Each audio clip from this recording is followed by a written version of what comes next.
Dans la vidéo précédente, je vous parlais de l'aulne glutineux. Donc voici les strobis de cette année, hein, donc qui sont encore vertes et elles mettront encore 1 an avant d'être tout à fait prêtes et à tomber. Là, elles sont fermées, elles vont encore mûrir toute l'année jusqu'à l'année prochaine pour enfin tomber comme celle que je vous ai montrée tout à l'heure. Ici, on peut en voir on peut en voir là-bas, qui sont déjà bien noires et qui vont tomber. Alors, on regarde un moment les feuilles de l'aulne glutineux.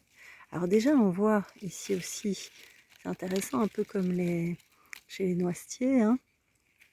On a ici, en fait, les fleurs femelles, celles-ci qui ont été fécondées cette année. Ont été fécondées cette année et elles vont grossir pour donner donc ce fruit-là à l'année prochaine. Et donc à partir de ces fleurs-là, fleurs femelles, eh bien on aura une nouvelle génération. Donc sur le même arbre, chez les aulnes, on peut avoir 3 générations différentes. Ah, donc c'est les fleurs femelles. Et alors on a évidemment les bourgeons là, qui sont prêts pour l'année suivante, pour éclore. Bourgeons, soit de feuilles, soit des bourgeons floraux. Alors, je vous montre ici encore cette aulne parce que il y a une caractéristique chez l'aulne glutineux au niveau de ses feuilles.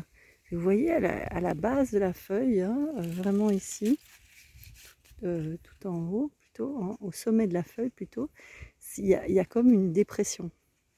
On dit c'est rétu. Donc, c'est typique de l'aulne glutineux. Et je vous montre ça parce que juste ici à côté, j'ai l'aulne blanc qui ne fait pas ça. Qui est assez similaire, mais l'aulne blanc, lui, vous voyez, la pointe de la feuille, elle est pointue. Il n'y a pas cette dépression du tout. C'est aussi des bourgeons assez spécifiques dont je parlerai un peu plus en automne-hiver.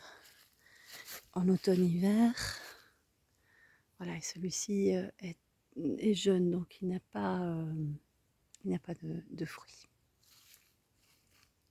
Donc l'aulne blanc et l'aulne glutineux.